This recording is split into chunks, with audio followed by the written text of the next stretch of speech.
call the meeting to order. Our first item is our pledge. I pledge allegiance to the flag of the United States of America and to the republic for which it stands, one nation under God, indivisible, with liberty and justice for all. Did you forget your pen again? No, I got one. I'd loan you mine.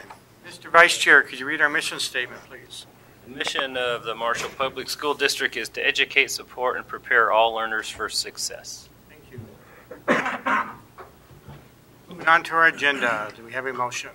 So moved. I'll second. Any additions? Hearing none, please vote.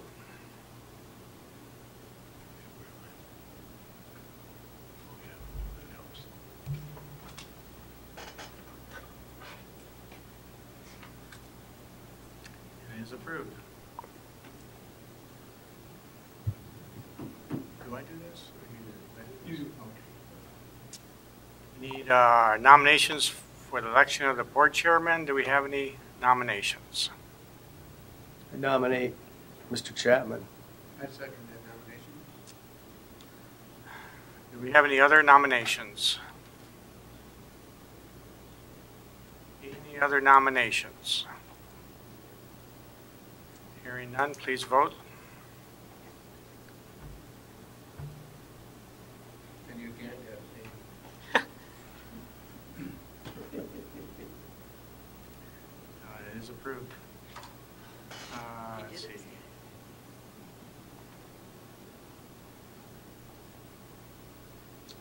Nominations for the office of 2018 Vice Board Chair. Do we have any nominations? I nominate Matt Coleman. I'll second. Any other nominations? Any other nominations?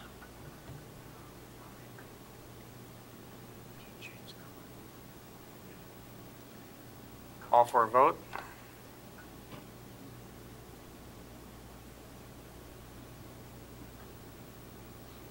It is approved.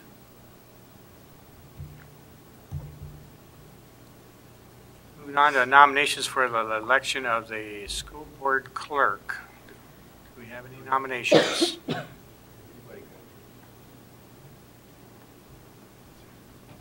I nominate Karen Van Coolen. I'll second that. Any other nominations? And for the third time, is there any other nominations? Hearing none, please vote. It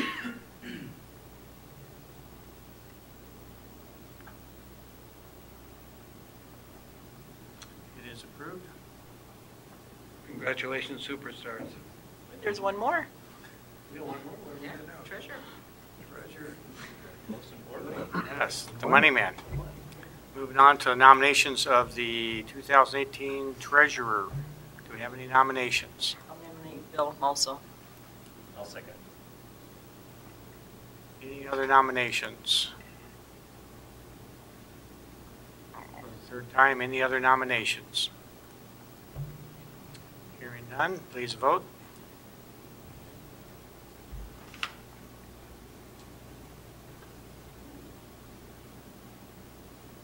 It is approved.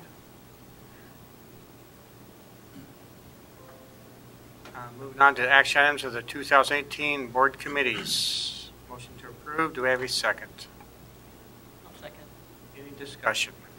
I would add that if you open up the attachment, excuse me, for this agenda item, you can see that we have 3 standing committees, and I believe there are 7 positions on various advisory committees. We've included, Tricia has included the members of each standing committee this past year, as well as the representatives on the advisory committees. You certainly can mix and match, change things up, or go with the same as what you had this year. I'd encourage you to have maybe a little bit of discussion about that, but that certainly is up to you how you wish to proceed.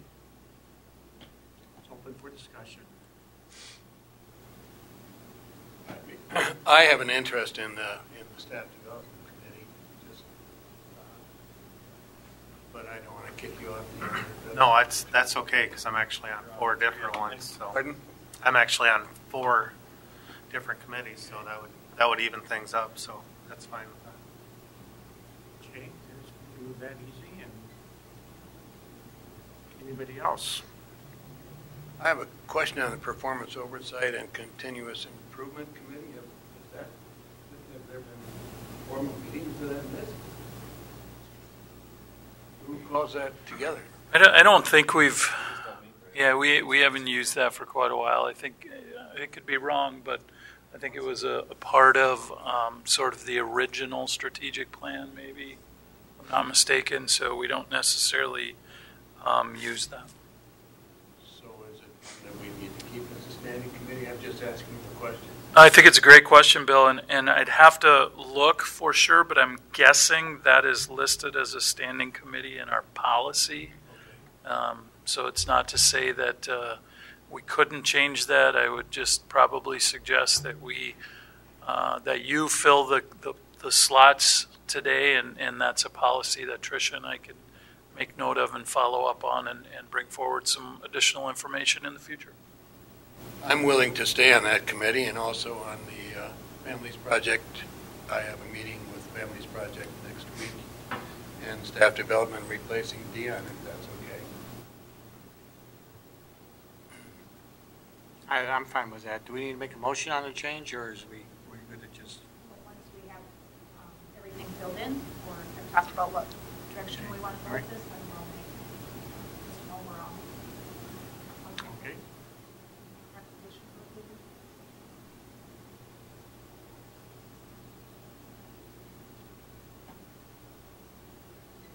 Yeah, I'm fine with my current assignments. I'm okay. Facilities are gonna, since the bond referendum will pass this time, that will be a busy one.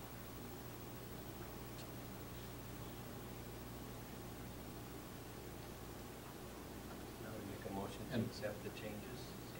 How you want to do it? Why don't we do the recommendation on there, And one other item, Mr. Munson, we had visited a little bit about where we might place finance specifically. Yep. Maybe that might be something performance oversight. I don't know. I'm just throwing that out there. Performance oversight is part of our board policy, and so if you are going to change the committee structure, we will need to change our policy as well to reflect that. Yeah, I understand that, but Just letting you know that that's the process. Finance committee could be part of the performance oversight. as a possibility, I don't know. You're suggesting adding finance to that. Yeah, or something else just to specifically identify it, because we do in fact have meetings in regards to finance and budget and whatever, and I think we've been using the executive governance and negotiations, or we can place it in there. I But think at one point we did have it in performance oversight and continuous improvement. I think it used to be We've in met a there. couple of times to talk about some of the budget situations. Under this one, under performance? Yeah. okay, I think that's a good idea, just because then it would lighten up a little bit the negotiations, because they have a lot on their plates.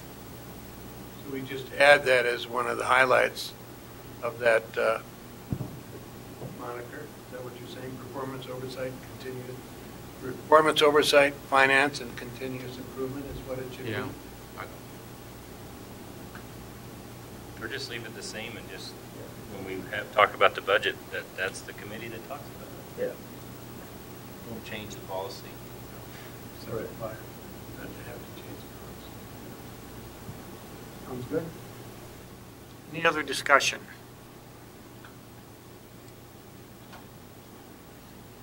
You good, Tricia?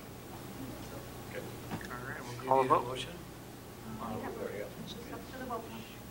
We'll vote.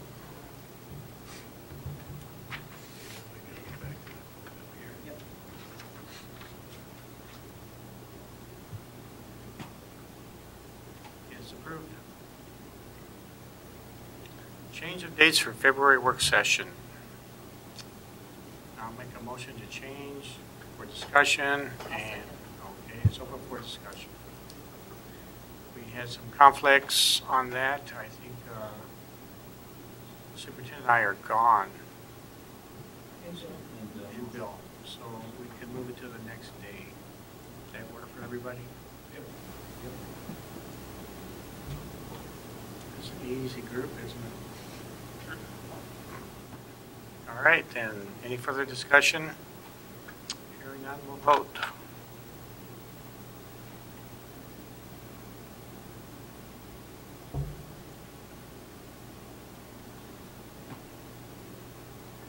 It is approved. Approval of the Marshall Area Child Care rate increase. Do we have a motion?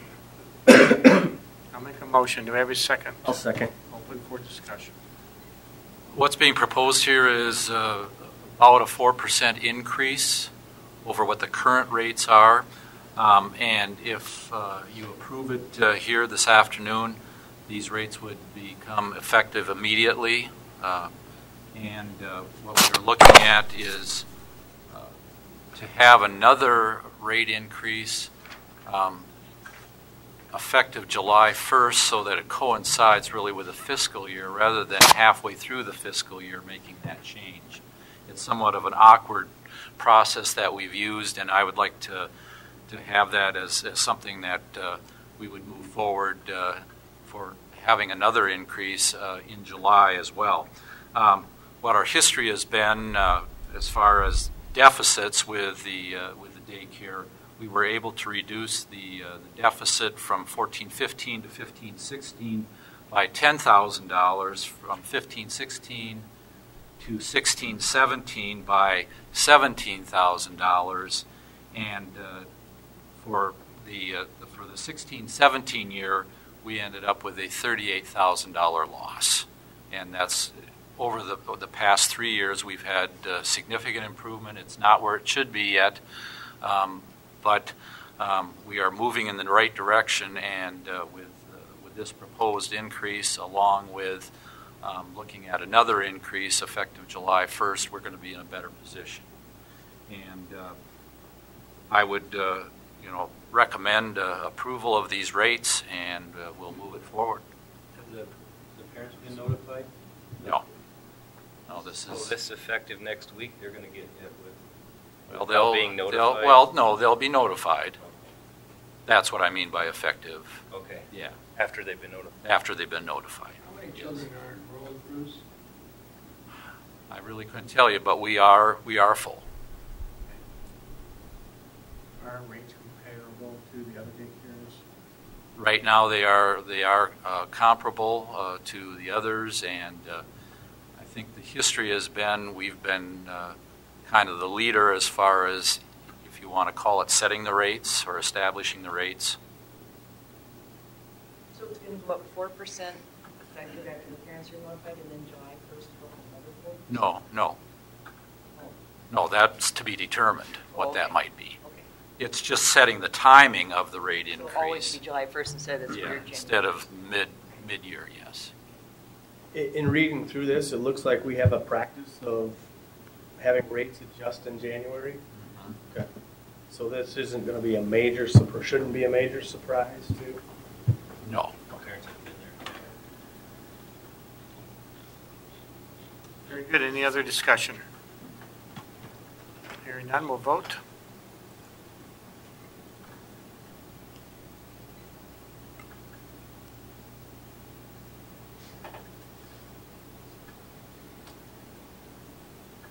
It is approved. Moving on to our presentation. English learner presentation. Welcome, Jim. It's a pleasure to always have you here.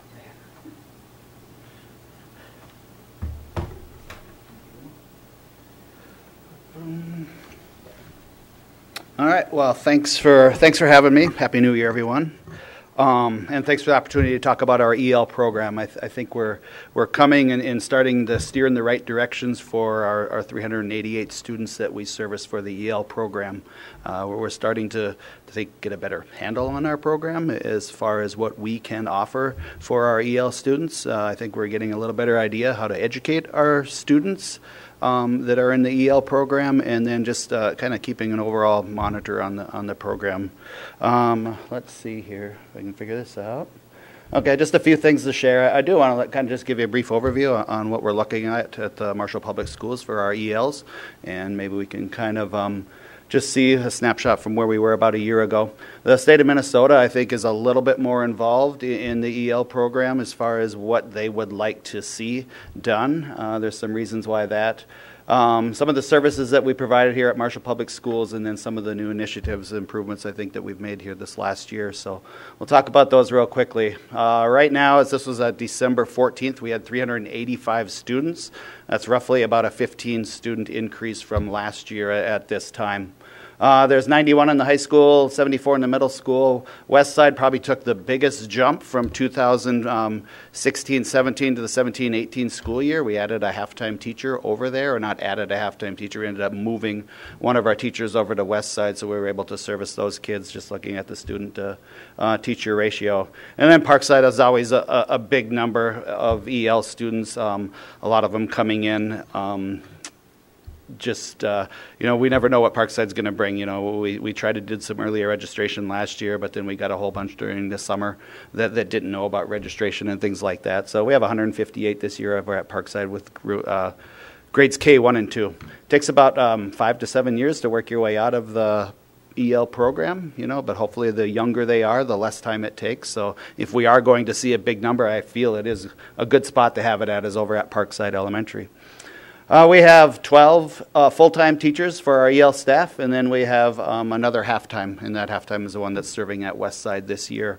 We have a couple teachers that are right now working on their EL licensure. The state of Minnesota gives you 3 years to work on that. So if it would have been someone like me coming with an elementary education background or degree and then get a job as an EL teacher, you can apply for a 3-year license. And basically during that 3 years, it's expected that you enroll in the program and get certified in the EL area, which is nice with SMSU so close by and offering that program. So the teachers that are not fully certified right now are both enrolled in that. So EL coordinator for this, and then of course we have the parent-student connector, so I plan to bring in the board meeting on February, so you can kind of meet those folks also. Just real quickly, the state of Minnesota, it is the fastest growing state for the EL population. Not exactly sure why, but in the past 20 years it says 300%. Probably one of the reasons why the state's starting to get more involved and kind of just setting more of a standard towards us. And then just to know that in the state of Minnesota, and I think there's 38 other states that belong to this WIDA consortium, and that's pretty important because that's really what our guidance is for an EL program. If we plan to do something, plan to make changes, or what we have to do, WIDA is a really good resource for us to go through that. The state of Minnesota did, where's the pointer at? There we go. Okay. So the state of Minnesota did change the home language survey, and that's really the identifier of our EL students. So once they come to register at Marshall Public Schools, they fill out this home language survey, and if there's any what we would call like maybe red flags, basically it's no answers on this about an English dominant speaking in the home, or whether it's what your parents use or things like that. But the home language survey is starting next school year will be standardized the statewide. So we'll have something that's very similar or something exactly the same in every school to identify our students. And then the state of Minnesota also set the exit criterias. And last year was the first year that we had our access test, and then we went with our exit criterias from those. It's they changed the scoring a little bit, but overall our students need to get that 4.5 mark on their access score, which is taken once a year. And then the big change is 3 out of the 4, not 3/4, but it should have said 3 out of the 4 domains in reading, writing, listening, speaking have to be at that 3.5 or higher in order to exit the EL program. It makes it harder because some of our kids have this high composite overall score, but they may not be at 3 out of the 4 scores at 3.5 or higher. So that's it's just the way it is. We'll have to see how it goes from there. It's better than our neighboring states, South Dakota and North Dakota. We went to a conference this year, and most of them have 4 of the domains that have to be 3 out of 3.5 or higher. So we'll see how they do as all of our states just made this change. The big thing here is with the home language survey. So once we get our kids identified and once we get them tested and to put in our EL program, the state really wants nothing to do with how we decide we educate our students. They do not want to set service minutes. They do not want to set a curriculum. They really want to leave that up to the school. So I think that's a good thing because we asked a lot of those questions at our Minnesota TESOL conference earlier in the fall. Here's just some new things that we've started looking closer into, and you don't really even need to bring this first one up. I'll just kind of point it out here. But one thing I think we're doing, or one thing we are doing a lot more of than we did last year is the EL shadowing. And this is just an article. I just put a link in there that would probably explain it a little bit better. But basically, it's just a time to check in and look at our EL students, how they're doing. Usually, this should not be done in an EL classroom, but more or less in a regular ed classroom to see how our students are interacting and what types of languages they're using socially and what type of languages they're using academically, and then how they're participating. And that really provides a lot of feedback us. So it's going to be a small sample of schools. We're starting it at Westside. We're doing it quite a bit. And then I'm doing a smaller sample at the other 3 schools myself. So just give us some good information to go on. It should give us some good training ideas for teachers coming up in the future. So then, this is really hard to see, but I did want to talk a little bit about the Access test results because we've taken a bigger dive into that this year. We're trying to learn a lot more about it. We had, I think, out of our 12, 13 teachers, probably 11 of them attended an Access training this fall. We really wanted to get a better idea of what these Access scores mean for our students and then what we can do as a staff. And we've started to do a lot of things as a staff. The first thing I think we've started to do is share them around, so it's not a secret anymore what we want our kids to be looking at. We definitely want them to be focusing on the reading, writing, listening, and speaking. The Access scores technically give you 2 results. It's hard to see, but they will give you this overall, this 0.9 or 0.25 or whatever the score is in this here reading composite. But I think one thing, probably is in an administration position, especially I want to share with the building principals and Mr. Munson and so on, is, it's hard to go from 1.9 to 2.0, but we do need to look at, they also get a composite score, and that number, we need to look at that moving also, something that I really didn't know too much about, so something we learned from there. We use these Access scores to provide our service needs for our students. What type of service do they need? Do they need to focus on the reading? Do they need to focus on the writing, or what the case may be? We also use it to provide our service minutes, which varies from school to school, just basically because of the layout of our schools. And then what we started last year at Parkside, and I'll show you in a little bit, is the class placement that we have for our students based on these Access results. And some professional growth opportunities, and then just some collaboration between the EL teachers, the teachers, classroom teachers. We do a lot of sharing with students and things like that. So Access results really help in those. Well, the first thing we probably do with our Access results and with our EL students is have our language acquisition forms. So this is something that Tricia had created for us to put up on campus. We chose one of her children to just show you an example of the form. And so this would be available with all of our students. I can just kind of work it from here if you just want to scroll it up a little bit. But just a couple things. We do get the names and things like that there. We also put in their first language spoken, the language at home. Here's a big one for our parent-teachers conferences, just the communication, whether the parents need an interpreter or whether they don't. Sometimes the child will interpret, and then sometimes we just have to have one of our parent-student connectors come in so they can go in conferences. We also like to get an idea where they started school at. If they've started school, we get a lot of kids who have never been to a formal public education at an older age. So that's available, and it's good to know as a classroom teacher. Just some basic information, and then once again we talk about the Access scores. So this year we'll actually have 2 years of data, so we can start comparing a little bit of the Access scores, hopefully to see growth in our students. But I taught first grade for a number of years, and this would be very helpful for me to just look at their scores and see where they're missing. This is reading, writing, listening, and speaking over here. And just to see the growth that we can see or the areas that I need to work on with this specific student. So that's one thing that started last year. We're working on it. And then the last part of it is just some suggested teaching strategies for this specific student. Something we hope our EL teachers take some ownership in and then give that feedback there. Okay?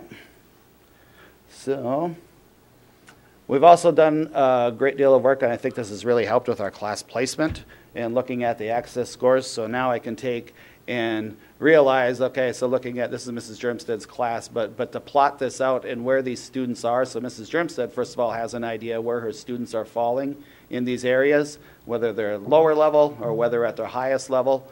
One of our hopes that we've been trying to do, there's no exact science to it, but we definitely like to get like kids in there.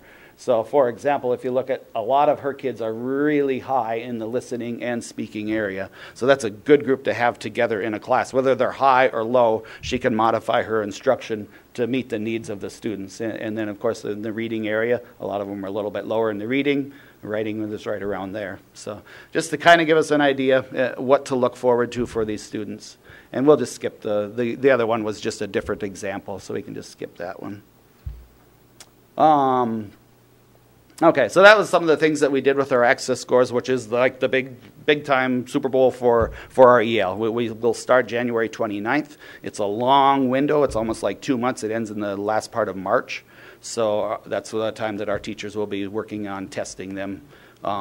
You know, they'll have to work out those schedules per building, see what works. It's a computer-based test that they go to now. So we'll see how it goes this year. Then we get the results right around May 20th is the time that we'll get this year's results for that. Question on Yes, sir. class placement, Jim. With the number of students in EL at Parkside, how do you equalize placement of special needs kids and EL kids and regular ed kids among all of your staff? I mean, what's the weighting, or is there a weighting that you use that you kind of balance it out? I mean, we're high EL, we're high special needs. So I'm glad you asked about Parkside, because I can speak a little bit better on that area too. But basically what we did last year with Mrs. Love and myself is looked at the ICANN descriptors and things like that with our students. We also had the students that needed special education services, also the students that needed EL services. We'll talk a little bit about, we have some co-teaching opportunities, so we looked at these certain students to put in the classrooms that would have the co-teaching option available for them. You know, we try to balance it out the best that we can. Some of our classes, I would say, are a little bit heavier in EL because maybe they're a higher end EL student, getting close to getting out of EL, almost functioning completely on their own. And then, you know, for the service needs with some of our SPED students too, you know, with para needs and things like that, a teacher may have a couple more of those then. But we do a pretty good job of the balance there. But it is, yep, took a lot of time. And I think it's really showing a lot of good results this year. I really believe that. So. Thank you. Absolutely. Anything else? Right there. Just a couple things that we're starting to do here at Marshall. We had Martina Wagner the last couple of years training our teachers in the SIOP model. So I went to a couple trainings on that to be kind of certified to teach that. So we're going to try to pilot it this year with a cohort. We just came into a couple ideas. We wanted to do it after school so our teachers weren't missing so much time with their classes. So we're going to try it this year. We're going to do it in a shorter amounts of times, each 2-hour sessions, and we're going to stretch it out about over 10 weeks. Well, obviously, when Martina was here, because of that situation, we had to kind of do the training in the 3 days just all together. Question on the training.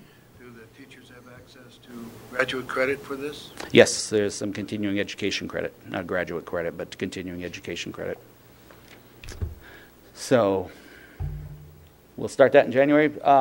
Real quickly, just talking about the co-teaching. Basically, just having that opportunity to teach with another member. I think we do a really good job of that. One of the things that we did a nice job with the class placement is we put a lot of our higher end students in a co-teaching situation. So it's basically 2 teachers in there teaching together. We've also worked on this co-teaching checklist, and this is just to give you eyes on it or anything like that there. But, you know, so the teachers can look, and myself, when I do some observations, I did an observation before Christmas, co-teaching. I was able to do the regular observation, able to go through the co-teaching checklist, and just things to look for. Not things to point out as discrepancies, but things that our teachers really want to get good at. So we got the checklist in place. We've got a lot going on with the co-teaching, and hopefully we can continue that. I think our next step into that is really specifically decide what students will best be serviced by the co-teaching opportunity versus a pull-out instruction or small group instruction or something like that that our kids need. So. How much time, Jim, when they're pulled out? How much time, I suppose it depends on? It really depends on their needs, what level they came at. And then also at the school, we have different minutes for there, but we have different minutes for our elementary and things like that. But so what are they missing when they get pulled out? When they get pulled out, we try to not have them miss reading, which is kind of the biggest one there. And then it just kind of depends on the rest of the schedule, what they'll end up missing at that time. And I shouldn't say, and then a lot of times we will have some teachers go into the classroom, get a good idea what the reading objective is for the day, and take the students out and work in that smaller, intense group with that. So usually the co-teaching does go about a whole lesson, which is about 50 minutes, because it is important to have the teacher in there from the beginning to the end of the lesson. It's a lot of effort on the teacher's part. It's a lot of effort to get that planning time to do that. It's a lot of effort to as I was a first grade teacher, it'd be a big effort for me to give up control of my classroom and say, okay, you get half of this here now. And, to learn all the students, because you're meeting the needs of every student as an EL teacher, not just the EL students, so it's the ones that we've got in place at Parkside are really working well, and then there's going to be another one at the high school this next semester. So co-teaching would be like an EL teacher and a Yep. So this year one is Alyssa Pryor. She's an EL teacher there, and then Kelsey Austin, our kindergarten teacher. So they're both in there. And, I had to take a picture where they were together, but really they're not together a lot. One time I was in there and they had a lesson of the reading, and one was sitting over here and the other one was there. So they were reading this book together. And it just really was cool for the kids to be looking at pictures and see different things. A lot of times, Alyssa will bring the students out, and she has a table by there, so some of the students need that intense instruction. So once they get that down, Nancy Kermeen also does it with 3 of our Parkside teachers, and it's just one of the really positive is somebody between the 2 of them will probably be able to recognize that student that's not on task, those students that are not getting it. Somebody between the 2 of them will be able to clear up any confusion. You have that extra, it doesn't make sense this way, it doesn't make sense. Okay, now I got another idea of the way. And it's just an effort for them to work together. It really is. But it's really a neat process. It really is fun to see. So I've just been doing some more reading on it, and I think that we need to focus probably more on our writing a little bit. We're doing it a lot for math. We're doing it a lot for the reading part. And then because of the intensity that writing and the time that writing takes, that was the justification for the co-teaching and writing. So something to look at for next year.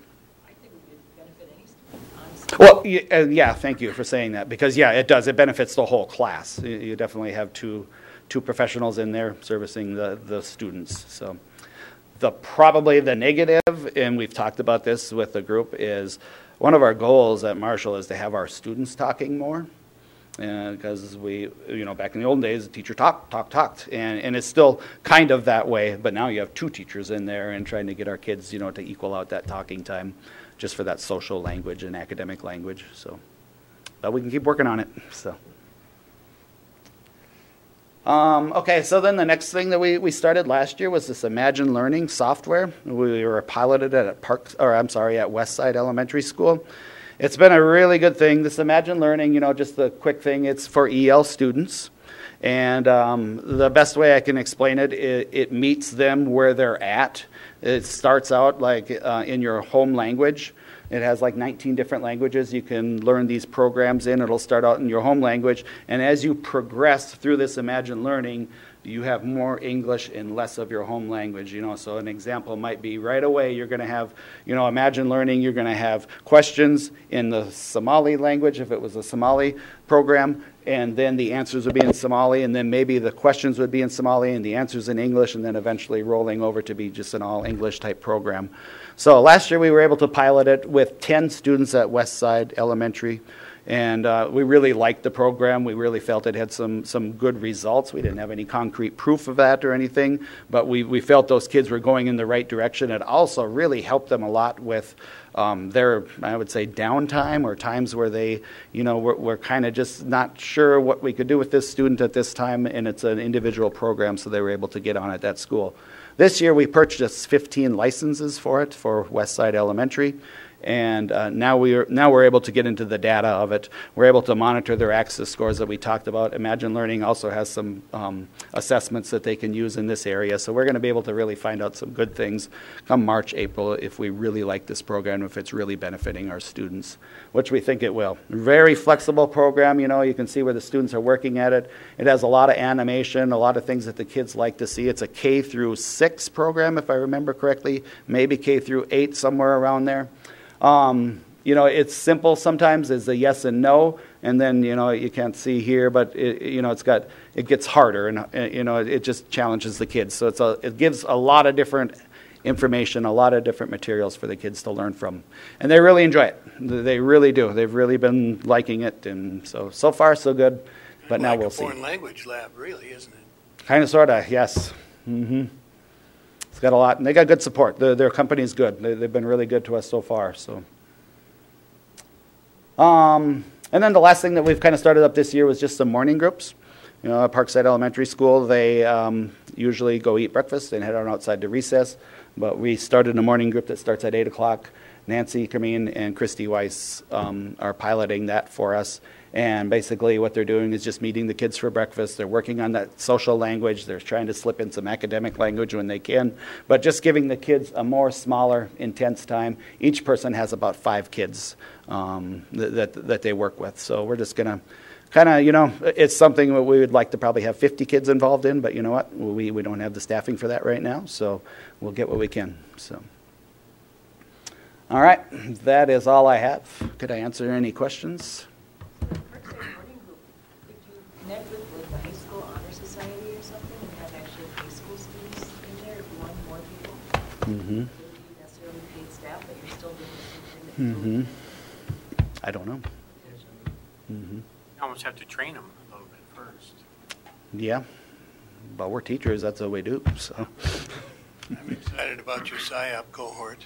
How many staff are going to be involved? Well, we're capping it at 10 just because it's new, and so I don't know. Hopefully we get 10 right around there, but we don't have a whole bunch of teachers to retrain or to train in there, just because it would just be our new teachers, and like I think 80% of our staff has already been PSYOP trained, but no, I think it could be a really good thing, and if we can get that rolling, I think that's always great to have that, either a refresher course that we could do here with our own staff, or maybe just even take the course again if somebody wanted to, because you always learn something the second time. So. When you get kids from another state, do you get their access scores with you? Mm-hmm. That's a good question. So if they come from a WIDA state, we do. That information will travel with them. And then if they do not come from a WIDA state, then we have to go through the whole process of the home language survey and then whatever entrance exam we want to use with them, whether it's the Access Online or if they're in kindergarten, we use the WIDA screener, I think it's called. But so that's kind of the nice part about being in the WIDA state. So, do you have needs curriculum-wise? Do you have needs curriculum-wise that have not been addressed? No, I think, this year is our turn for curriculum, but we're really kind of starting to take a look at that. A lot of the research shows that we, as an EL staff, would be better to model and cap off of what they're using in the classroom, especially K through 4, K through 4, the way we're set up here. So I think we're going to be in pretty good shape, and we might look at something else if we're able to do that. So. Well, and then just thinking, if you're up on the cycle this year, to make sure you have a full wish list that can be taken care of, because the cycle doesn't come very often. Doesn't come very often. Nope. We got some money in the bank. It's good to know. So. Well, we want to do it right. That's right. It's your turn. Nope, so. I greatly appreciate that. Yeah. No, we're pretty satisfied with what we have. I think more adjustments down in the K1 and K through 4 level, and then go from there. So. I'm amazed to see the growth of the EL program. Of course, our populations have grown throughout the years. Mm-hmm. I remember when they decided to add a second EL teacher, Mm-hmm. and they were already behind. So do you feel like we can never have enough? Right. But do you feel like we're kind of caught up a little bit? So I mean, you always want more staff, Sure. more Yep. teachers. Nope. but I get that. Yep. Are we okay? Mm-hmm. Well, I think as long as you have a coordinator, you're fine. But That's a great answer. I think your point's well taken. But yeah, you have to have somebody in charge Right. of the program. But Yeah. I mean, no, but really, compared to the rest of the state, we're pretty good. I mean, we have with ours. I'll just leave this here with you, Jeff. But I got to go back to the microphone to talk. But somewhere on there, it should have the student-teacher ratio.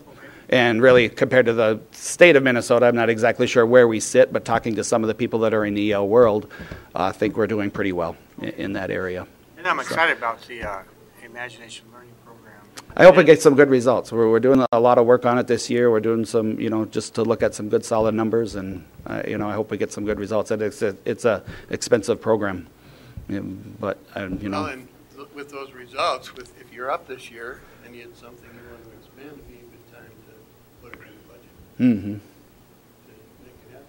Well, I really mean that, because Right. the cycle doesn't happen very often, and Mm-hmm. we'll get in. We'll have bought a curricula, and we're missing two pieces, and we don't have the money because something else is up this year. Mm-hmm. It was great learning when they did the pilot program with the iPads, iPads with kindergarten, with math, Oh. and how they grew. Mm-hmm. Mm-hmm. So maybe that'd be a great tool. Sure. Yep.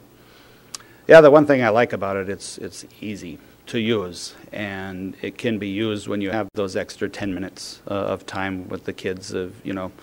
Maybe they finished a project early, or maybe there's something that the teacher feels the rest of the class is working on, or whatever. But it can be, that pinpointed time. So A good sponge activity. it could be, yes. Mm-hmm. Excellent. Do you feel communication with the families is working? Getting them into the... I feel it's always a work in progress, that our connectors do a really good job of that there. But, there's always, the timing to work with the families, getting them to the schools. A lot of them have, both parents working, and they work long hours and things like that. So we're fortunate to have the 4 parent-student connectors that we have to be able to help with that. I think I could get every principal here at Marshall to say what a big help they are at conferences, parent-teachers conferences, just increasing the numbers and then that communication time. So is 4 enough? I mean, like when you have parent-teacher conferences at Parkside? No, the we usually hire more interpreters for those nights.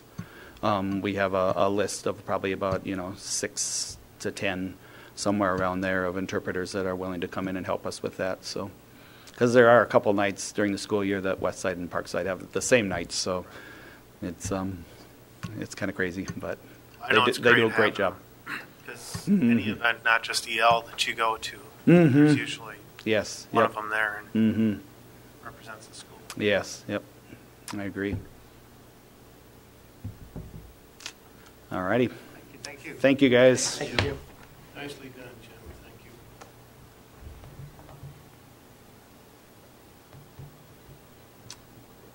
Move on from that one. Move on to our consent agenda. Motion to approve. Do we have a second? I'll second. Open for discussion. Hearing no discussion, please vote.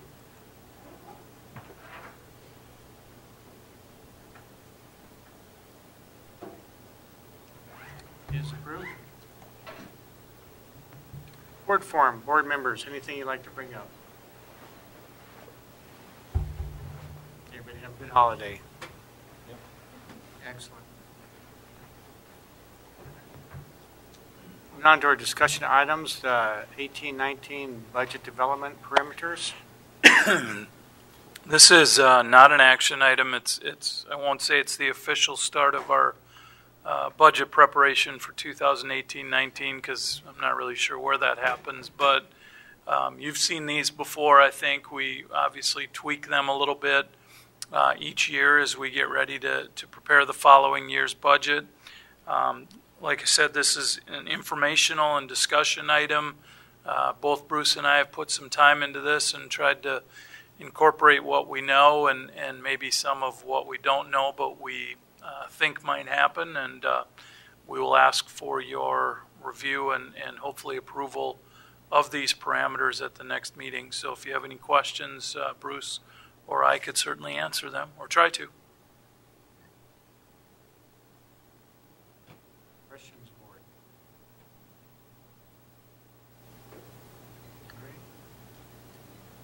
I just have a question under personnel cost with regard to class size parameters. Has that been dialogued and set in terms of what the class size parameters should be, K-4, middle school and high school? No, we have a draft right now, Bill, that we'll take a look at probably this week again, I would anticipate. I think Bruce and I meet later this week or next week. We've got input from all the administrators, and I think we'll bring a new draft forward. One of the challenges will be, as we all know, we can say we'd like to have 10 kids in a class, but if we don't have space, there isn't anything. There aren't a lot of options, but certainly that will be something as we look at grade progression and try to look at projected enrollment for next year that we'll want to take into account in those class revised or updated class size guidelines, which you will all see as a board, will be part of that discussion. Thank you.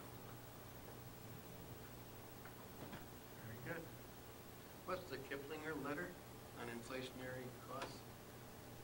It's just a source, an economic source. Kiplinger letter has been out there for years and years, providing consumer reports and so on.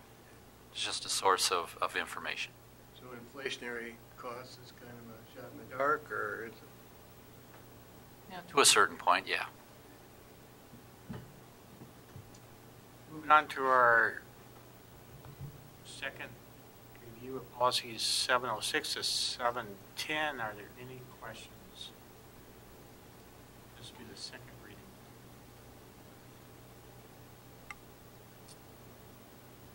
Anybody have anything they'd like to bring up? I will be meeting with the collaborative next week, and I'll need to get some data from you, Mr. Munson, with regard to our free and reduced lunch percentages, because I think we have an opportunity to get some more money, because our numbers are out there. But they want a specific percentage, number of students and percentage. So they have additional money, but we just need to show we need some, we'll take some. So I'll get that from you. Whichever one. Anything you'd like to bring up? Come on. Nothing? You doing good over there? Yeah. All right. Very good. Meeting's adjourned.